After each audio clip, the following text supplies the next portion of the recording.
I'm Madison Brown, and this week we're going to go through some fundamental strength exercises. So the first one we're going to do is a squat. Obviously a couple of main tips. Easiest way is to obviously have your hands up on your shoulders and try and line your feet up with your thumbs up the top here. Okay, then we're going to make sure our knees don't go in, they go over our toes.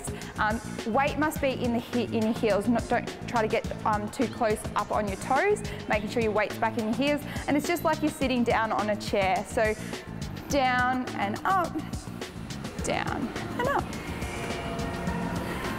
So then I like to put my hands out in front, making sure that I'm not tilting too far forward and I'm sitting back.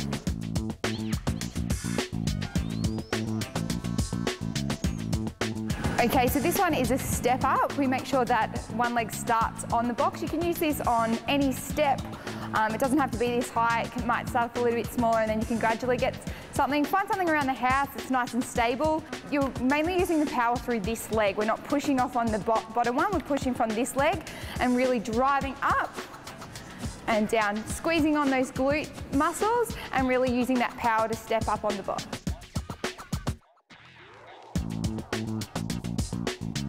Still using the bench, we're going to do a single leg squat. So a couple of key points is we start seated down on the seat, making sure our knees are nice and straight and parallel with the seat. You can start a little bit higher and then get lower as you get stronger, obviously, but making sure that knees are driving up, and the most important thing is driving from your heel.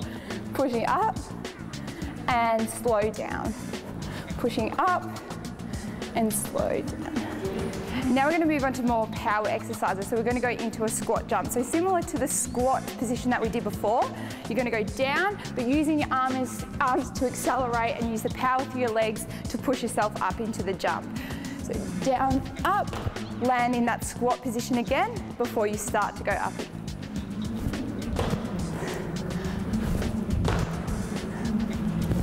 So this one is split jumps. So we're obviously down, up in the air to explode and use those power through those legs to get up, and then changing legs in the air. So this is the walking lunge. I prefer my hands on my hips to keep me nice and balanced, but the key thing is to make sure that front leg is when you're leaning, stepping forward is nice and parallel and your knees not over your toes. So nice and straight there, and straight into the next one. Onto a push-up, which I'm sure girls you're cringing at already, but this is really good because it replicates what we do in like a passing motion. So a couple of key tips is making sure hands are shoulder width apart and making sure you squeeze your scap blades when you're going down to help you push and extend back up. I tend to like to use maybe a ball to gauge how low you're going to go, and you can always start on your knees first and then gradually get to your feet. Down and up. Making sure your head's nice and straight too, not leaning too far down. And obviously as you get more stronger, then you can move up to your feet.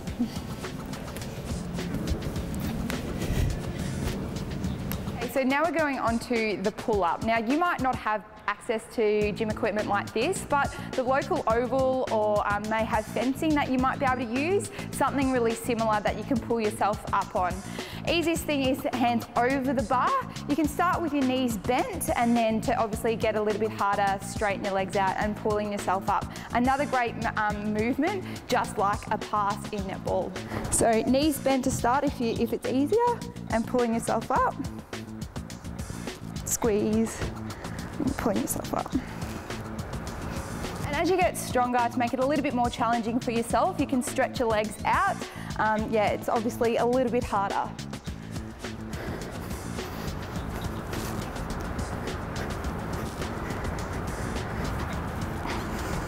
So just to finish off, we're going to do some core stability exercises. So we're going to start off with the plank or the prone hold, making sure that our core's switched on and our butt cheeks or our glutes are nice and tight. Back nice and straight, not over or arching. Keep it nice and neutral. So probably start off between 20 to 30 seconds, and then you can obviously build up to a maximum of 90. The last one is a variation to the prone hold or the plank, is the side plank. And this is probably a little bit more challenging because it works obviously shoulders, because you're lifting your whole body weight up in one arm.